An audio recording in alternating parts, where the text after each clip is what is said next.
এই আয়াতের তরজমা করে সুবহানাহু তাআলা অর্থাৎ আল্লাহ তাআলা যিনি নিয়ে গেলেন আসরা, যিনি নিয়ে গেলেন আল্লাহ বলছেন আমি আল্লাহ নিয়ে গেলাম, আমি আল্লাহ নিয়ে কোরআন। নবী যখন মেরাজ হয়ে গেল, কোরআনে ছেপে বের হলো, আল্লাহর প্রেসে ছেপে বের হয়ে গেল। বাবা আল্লাহ না করুক এখানে একটা দুর্ঘটনা ঘটলো, ঘটার পরের দিন বাবা পেপারে চলে আসে, ছেপে চলে আসে আল্লাহর নবীর মেরাজ হয়ে গেল, আল্লাহর প্রেসে ছেপে কোরআনে চলে এলো। আল্লাহ পাক বলেন সুবহানাল্লাযী আসরা বিআবদিহি লাইলাম মিনাল মাসজিদিল হারাম ইলাল মাসজিদিল আকসা। সুবহানাহু তাআলা যিনি আল্লাহ যিনি নিয়ে গেলেন, আসরা নিয়ে গেলেন বিআবদিহি তার বান্দাকে, লাইলান রাত্রিতে, মিনাল মাসজিদিল হারাম ইলাল মাসজিদিল আকসা, মসজিদুল হারাম থেকে মসজিদুল আকসা নিয়ে গেলেন। তাহলে কোরআনে ছেপে বের হলো, আল্লাহ প্রেসে ছেপে বের হলো, জানতে পারলাম আল্লাহ বলছেন আমি আল্লাহ নবীকে নিয়ে গেলাম। এখানে জিবরিলের কথা উল্লেখ নেই, ওটা হাদিস শরীফে এসেছে জিবরিলের ব্যাপারে। কোরআনে এসেছে আল্লাহ বলছেন আমি নিয়ে যাওয়ার সময় আমি ছিলাম।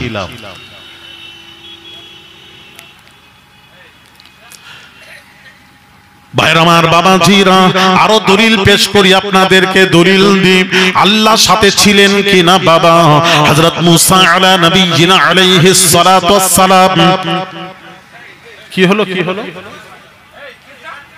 কি হলো? আচ্ছা বাবাজি এদিকে তাকান। মুসা আলা নবিয়িনা আলাইহিস সালাতু ওয়াস সালাম সাথে জাদুকরের মোকাবেলা হলো।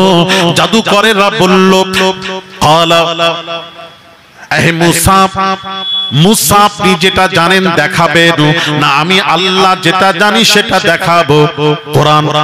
তখন মুসা নবী বলেছিলেন ক্বালা বাল আলকু ফাইদা হিবালুহুম ওয়া ইসিয়ুহুম ইউখায়্যিরু ইলাইহি মিন সিহরিহিম আন্নাহা তাসআ। মুসা নবীউল আযম পয়গম্বর মুসা নবী বলেছিলেন তোমরা যেটা জানো দেখাও, আমি যেটা জানি পরে দেখাবো, তোমরা আগে দেখাও। মুসা নবী বলার সাথে সাথেই জাদুকরেরা জাদুর দ্বারাই সাপ তৈরি করলো। ওই সাপগুলি গাল হা করে মুসা নবীর দিকে ছুটে যাচ্ছে। মুসা নবীর দিকে যখন ছুটে গেল, কোরআন কি বলছে শুনুন, ফাউজাসা ফি নাফসিহি খিফাতাম মুসা। মুসা নবী ভয় পেলেন, মুসা নবী ভয় পেলেন। আল্লাহ পাক নবীদেরকে কন্ট্রোল করেন। আল্লাহ পাক বললেন ওহীর মাধ্যমে আল্লাহ জানালেন কুল না লা তাখাফ। আল্লাহ ওহীর মাধ্যমে জানালেন মুসা রে ভয় পেও না, লা তাখাফ ভয় পেও না, ভয় পেও না। কারণ হলো ইন্নাল্লাহা মা'ানা, ইন্নাল্লাহা মা'ানা। কারণ হলো আমি সঙ্গে, তুমি একা নয় মুসা, তুমি একা নও। ইন্নাল্লাহা মা'ানা, আমি আল্লাহ তোমার সাথে রয়েছি। আমি আল্লাহ তোমার সাথে রয়েছি, তুমি ভয় করছো কেন? তাহলে বোঝা গেল এখানে একটা কি বুঝলাম আমরা, বুঝতে পারলাম মুসা নবীর সাথে জাদুকরের মোকাবেলা হলো, তখনও আল্লাহ বললেন মুসা নবীর সাথে আল্লাহ ছিলেন। তাহলে তখন যদি মুসা নবীর সাথে যদি আল্লাহ থাকতে পারেন, নবী যখন মেরাজের সফরে, মেরাজে আল্লাহ নিয়ে গেছিলেন, মেরাজের সফরে কি আল্লাহ নবীর সাথে ছিলেন না? কথা বলেন, হ্যাঁ ছিলেন। ভাইরা আমার, বাবাজিরা, ও সোনার যুবকেরা, বাবাজিরা, শুধু তাই নয়, আরো দলিল দিচ্ছি বাবাজি, একটু বোঝার চেষ্টা করুন। আমার আপনার নবী দয়ার নবী রাহমাতুল লিল আলামিন মক্কা থেকে মদিনা শরীফের হিজরত করবেন। ওই হিজরত যখন করবেন কাবা ঘরে বাবাজি শেরে খোদা আলী কাররামাল্লাহু ওয়াজহুকে নবীজি নিজের বিছানায় শুইয়ে দিয়ে বলেছিলেন, আলী রে আমি মক্কা ছেড়ে মদিনায় যাচ্ছি রে আলী, আলী মদিনায় যাচ্ছি। মদিনাবাসী মক্কাবাসীরা আমাকে যে আমানত রাখতে দিয়েছিল আলী রে সেই আমানতগুলি তাদের বাড়ি পর্যন্ত পৌঁছে দেবে, ওয়াদা দাও। হযরত আলী ওয়াদা দিলেন, ওয়াদা দিয়ে আলী ঘুমিয়ে আছেন। শেরে খোদা আলী কাররামাল্লাহু ওয়াজহু তিনি বলেন, আজ আমি নবী যখন আমাকে ওয়াদা করিয়ে নিয়েছেন, আমি আমানতদারের আমানতগুলি আমানতদারের বাড়ি পর্যন্ত না পৌঁছানো পর্যন্ত পৃথিবীর কোন শক্তি আমি আলীকে মারতে পারবে না। এইবার নবীজি বেরোবেন, এক মুঠো বালি নিয়ে ছুঁড়ে মারলেন, এইভাবে এইভাবে থ্রো করলেন, ছুঁড়ে মারলেন। ওই বালুগুলো সমস্ত কাফেরদের চোখের মধ্যে ঢুকলো। কাফের বেঈমানেরা নবীকে হত্যা, তো কাবা চতুর্দিকে কাফেরা দাঁড়িয়ে আছে, নবী বেরোলেই হত্যা করবে। এইবার নবী বালু ছুঁড়লেন, ছুঁড়ে মারলেন, ওই বালুগুলো তাদের চোখের মধ্যে গেল। কাফের বেঈমানেরা রাসূলকে হত্যা তো দূরের কথা, এক নজর দেখারও সুযোগ হলো না। নবী তাদের কাছ থেকে বেরিয়ে চলে গেলেন সোজা কোথায়? আবু বকরের ঘরে। ওই কাবার পাশেই আবু বকরের ঘর, পাশাপাশি, যেটা বিল্ডিং হয়ে গেছে এখন। যেখানে মনে আছে, যেখানে উপরে নামাজ পড়েছিলাম, সিদ্দিক আকবরের মসজিদ যেটা তৈরি করা হয়েছে, উপরে দোতলায় সব নামাজ হয়, তারপরে উপরে সব কত বুঝতে পারে হোটেল টোটেল আরো সব আছে, ওখানে নামাজ হয়। ওখান থেকে হারাম শরীফ দেখা যায়। নামাজ পড়েছিলাম না, ওটা হলো সিদ্দিক আকবরের মসজিদ বানানো হয়েছে। বিল্ডিং এ নামাজেরও জায়গা আছে, হারামের নামাজটা ওখানেই হয়। অনেকেই জানেন না হারামের নামাজটা ওখানেই হয়।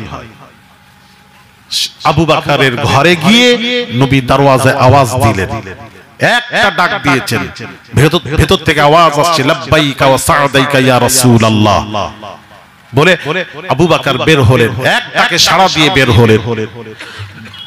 দয়ার নবী রাহমাতুল লিল আলামিন বলেছিলেন, আবু বকর রে দ্বিতীয় ডাক দিতে হলো না, তার কারণ আবু বকর বলেন, ইয়া রাসূলুল্লাহ ইয়া হাবিবাল্লাহ হুজুর।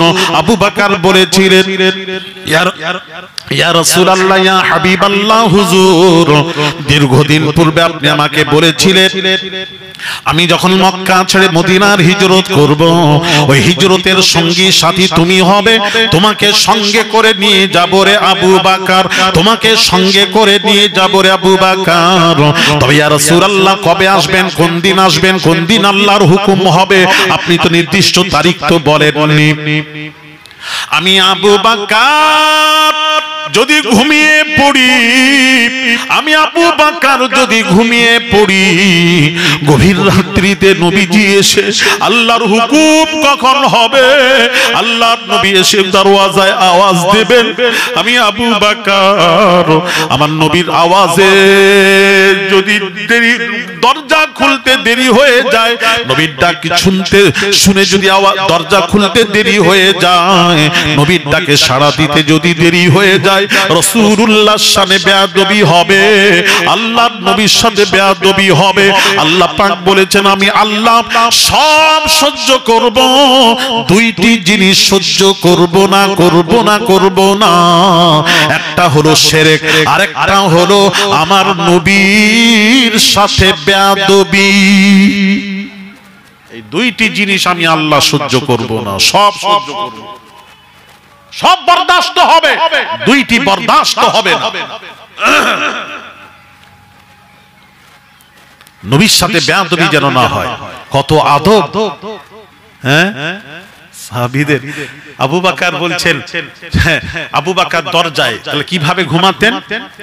ঘুমাতেন তো নয়, ওই দরজায় পিঠ লাগিয়ে লাগিয়ে অপেক্ষায় থাকতেন কখন নবীজি যদি ঘরে ঘুমিয়ে পড়েন দরজায় আওয়াজ দেবেন, ঘরে শুনতে যদি না পাই, এই জন্য দরজায় পিঠ লাগিয়ে ঘুমাতেন যাতে কেউ যেন সাউন্ড করলেই যেন আমি আবু বকর আমার নবীর সাউন্ড শুনে নবীর কখন আসবেন, আল্লাহর কখন হুকুম হবে, একটাকেই সাড়া দিয়ে যেন বের হতে পারি। জোরে বলুন কি আদব ছিল হযরত আবু বকর সাহাবায়ে রাসূলের।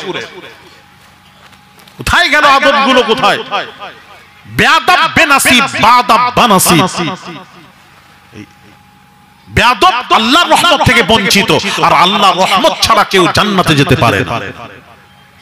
বাদব হন, বাদব হন, বাদব হন। আল্লাহ হেফাজত করেন, আল্লাহ হেফাজত করেন। আপনাকে বলবো কি আজকাল কি হচ্ছে আমার শুনে, আমার সেদিন একটা ওয়াজ আমাকে শোনানো হলো, ওয়াজ শোনানো হলো। সেই ওয়াজটা জানেন, এক বাংলাদেশি এক বক্তা, আমি নাম বলবো না, সে ওয়াজ করছে আল্লাহ হেফাজত করেন এই সব বক্তার থেকে, আল্লাহ আমাদেরকে হেফাজত করেন। এই জন্য বর্তমান ঈমান বাঁচানো ঈমানদারদের কঠিন হয়ে পড়েছে। সে ওয়াজ করছে কি, ইউটিউব খুলে দেখুন, তিনি ওয়াজ করছেন, বলছেন জিবরিল আমিন নবীজির কাছে যতবার এসেছেন, যতবার মানে যতবার এসেছেন নবীজিকে বলেছেন ইয়া রাসূলুল্লাহ আপনি মিসওয়াক করুন, আপনার মুখ থেকে দুর্গন্ধ বের হয়। জোরে বলুন, দেখছেন যতবার আসেন মানে একটু শুনেন কতবার, সমস্ত একটা জিনিস জেনে নেই। আমি পুরো তাহকিকের সাথে বলছি, অন্য অন্য নবীদের কাছে, অন্য অন্য নবীদের কাছে 1000 বছর 900 বছর 1000 বছরে অন্য নবীদের কাছে জিবরিল আমিন কারুর কাছে 10 বার, কারুর কাছে 40 বার, 50 বার, 100, 200, 300, 400 বেশি কোন নবীর কাছে জিবরিল আমিন আসেননি, সেও 900 1000 বছরে। আর আমার আপনার নবী দয়ার নবী রাহমাতুল লিল আলামিনের কাছে ইলানে নবুয়তের পর থেকে 23 বছরে নূরি মুজাসসাম জিবরিল আমিন আমার আপনার নবী দয়ার নবী রাহমাতুল লিল আলামিনের কাছে 24,000 বার এসেছিলেন। 24,000 বার, কোন কোন রিওয়ায়েতে এসেছে 27,000 বারেরও কথা উল্লেখ আছে। আমি সব ছেড়ে দিলাম, নিম্নে ধরলাম 24,000। 24,000 23 বছরে জিবরিল কোন নবীর কাছে যাননি, এতবার তো কোন নবীর কাছে যাননি। ওই তো বললাম 300 থেকে 400 উপরে জিবরিল কোন নবীর কাছে যাননি। আর নবীর কাছে 23 বছরে নবীর শান মাকাম দেখেন 24,000 বার এসেছে। আর 24,000 বার এসে 24,000 বারই বললেন ইয়া রাসূলুল্লাহ আপনি মিসওয়াক করুন, আপনার মুখ থেকে দুর্গন্ধ বের হয়। জোরে বলুন, দেখছেন এই জালেম নয়, আলেম নয়, এই সব ওয়াজ শুনলে কি হয় বলুন। আর এদেরকে মানুষ কিছু কিছু ছেলেরা কি পাগল হয়েছে জানি না, আমি একটু শোনাবো এই ব্যাপারে একটু বলে দিই। কত বড় বেয়াদব রাসূলের শানে। বাইরামার বাবা জিরাম আব্দুল মুত্তালিব, আল্লাহ নবীর দাদা আব্দুল মুত্তালিব আমিনাকে ডাক দিলেন, বৌমা আমিনাকে ডেকে বললেন ও বৌমা আমিনা, ও বৌমা আমিনা শোনো শোনো, পাড়ার প্রতিবেশী মহিলারা আমি আব্দুল মুত্তালিবের কাছে এসে তোমার বিরুদ্ধে নালিশ করে গেছে। ও শ্বশুর আব্বা বলুন কি নালিশ করেছে, বলুন কি নালিশ করেছে বলুন। তোমার বিরুদ্ধে নালিশ করেছে তোমার স্বামী আব্দুল্লাহ, আমার ছেলে আব্দুল্লাহ ইন্তেকাল করার পর তুমি এত দামি দামি আতর ব্যবহার করো কেন? সুগন্ধিতে তারা থাকতে পারে না। শোনো এই নালিশ তারা করেছে। ও বৌমা আমিনা, ও বৌমা আমিনা, স্বামী চলে যাওয়ার পর আতর ব্যবহার করতে নেই, সুগন্ধি ব্যবহার করতে নেই, তুমি ব্যবহার করো কেন? হযরত আমিনা বলেছিলেন ও শ্বশুর আব্বা, ও শ্বশুর আব্বা আল্লাহর কসম করে বলছি আমি কোনো আতর ব্যবহার করিনি, আমি কোনো আতর ব্যবহার করিনি। আপনার নাতি দয়ার নবী রাহমাতুল লিল আলামিন যেদিন আমার গর্ভে এসেছেন সেই থেকে আমি আমিনা আমার শরীর থেকে সুগন্ধি বের হয়। জোরে জোরে সুবহানাল্লাহ নবী আসার কারণে আমার শরীর থেকে সুগন্ধি বের হয়। তাহলে রাসূল গর্ভে আসার পর থেকে আমিনার শরীর থেকে যদি সুগন্ধি বের হয়, আর সেই রাসূলের মুখ থেকে দুর্গন্ধ বের হয়, কোথা থেকে পেলেন হাদিসগুলি? বেয়াদব কোথাকারে, কত টাকা খেয়েছো এই কথা বলার জন্য? এগুলি আমরা যদি না বলি আপনারা কোথায় যাবেন? কোনটা মানবেন? আপনারা তো আশ্চর্য হবেন, কোনটা মানবেন কোনটা ছাড়বেন। একটু সঠিক ব্যাখ্যা করে দেব আমি আপনাদেরকে, একটু বলি ভাইর আমার বাবাজিরা। শুধু তাই নয়, হাদিস শরীফ বলছে আল্লাহর নবী পেশাব করলেন, পেশাব, এদিকে তাকান, নবী পেশাব করলেন। আম্মা জান আয়েশা সিদ্দিকা রাদিয়াল্লাহু তাআলা আনহা পেশাবটাকে খাটের নিচে রেখে দিলেন। সকালে উঠে দেখছেন আম্মা জান আয়েশা দেখছেন পাত্র খালি। দাসী উম্মে আইমানকে ডেকে বললেন, দাসী উম্মে আইমান, এই পাত্রে পেশাব ছিল জানো?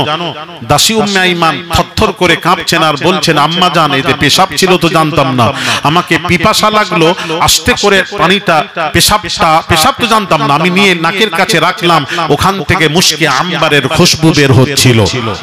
আমি ভাবলাম নবীজি বুঝি পানি পান করে রেখে দিয়েছেন, ওটা খুশবুদার হয়ে গেছে পানি, আমি তাবাররুক মনে করে পান করে নিয়েছি, পেশাব বলে জানতাম না। কে বলছে? দাসী উম্মে আইমান। এইবার ভয়ে থরথর করে কাঁপছেন, হায় রে, আমি রাসূলের পেশাব পান করে নিলাম, আমার নবী যদি বেজার হয়ে যান, অসন্তুষ্ট হন, আল্লাহ তো চেহারা ফিরিয়ে নেবেন, আল্লাহ তো চেহারা ফিরিয়ে নেবেন, গোটা দুনিয়া ফিরিয়ে নেবেন। একদিন কাব বিন মালিক থেকে রাসূল চেহারা ফিরিয়ে নিয়েছিলেন, অনেক বড় ওয়াকিয়া, ওটা ধরলে আমি আবার এই পাশে আসতে পারবো না, সময় অল্প। হ্যাঁ, তো গোটা দুনিয়া চেহারা ফিরিয়ে নেবে, যার জন্য দাসী উম্মে আইমান থরথর করে কাঁপছেন ভয়, নবী বেজার অসন্তুষ্ট না হন।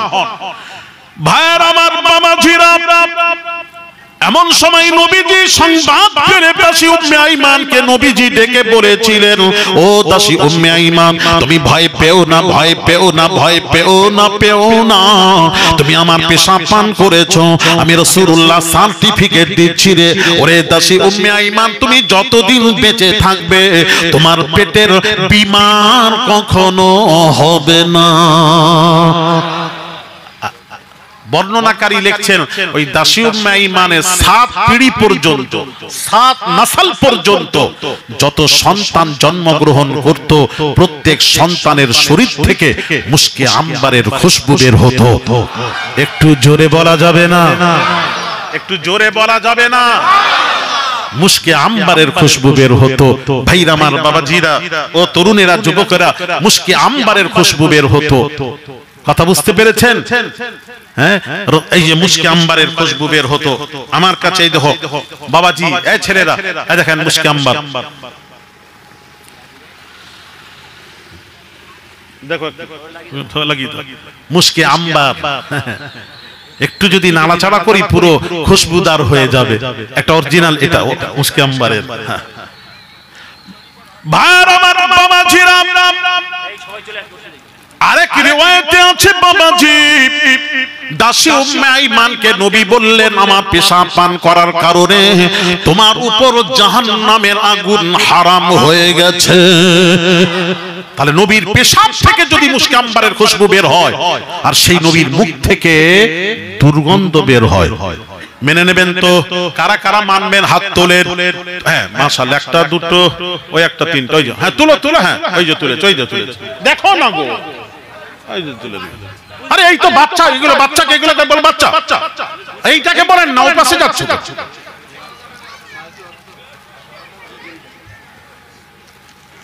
হ্যাঁ, বাচ্চার বাপ তুলে দিচ্ছে বলে বাচ্চা, সব বাচ্চাকে চাপিয়ে দিচ্ছে। দেখেন এগুলো অন্যায় না?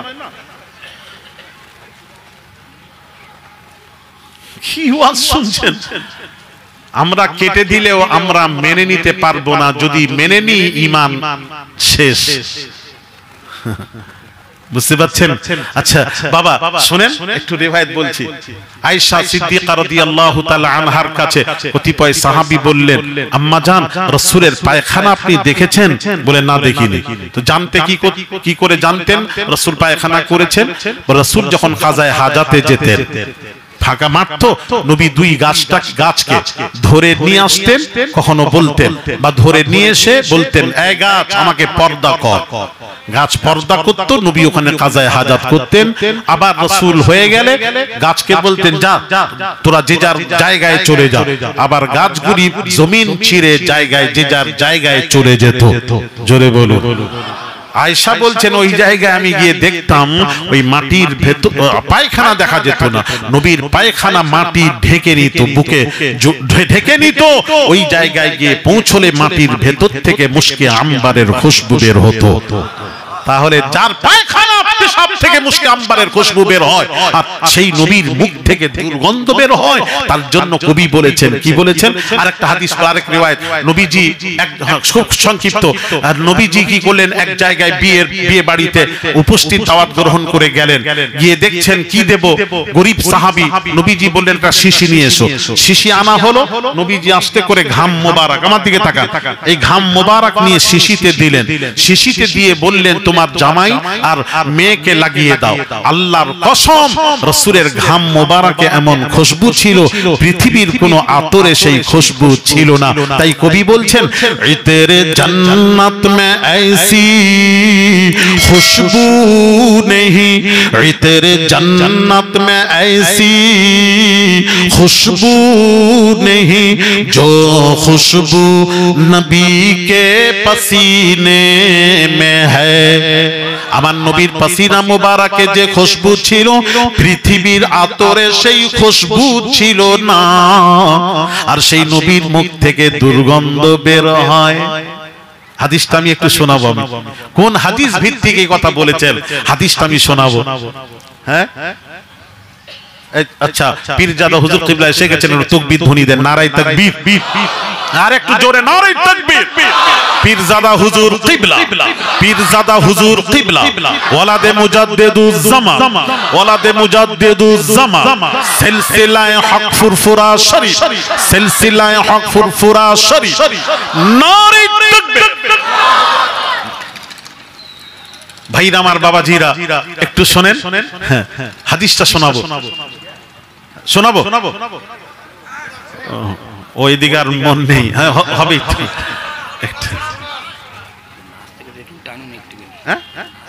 হ্যাঁ করুক না, না বললাম কোথায়, নাস্তা করেন, যখন হুজুর আসবেন অসুবিধা নেই, আমি আছি তো, ভয় করছেন কেন?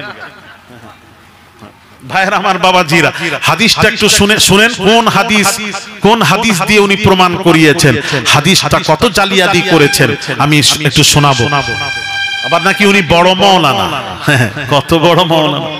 হাদিস শরীফ শুনুন, তাসাওয়াকু ফাইন্না সিওয়াকা আবদাতুল লিররাব। দুইটি উপকার, একটা হলো মুখের, হ্যাঁ জিবরিল বলেছেন মুখের দুর্গন্ধ দূর হয়।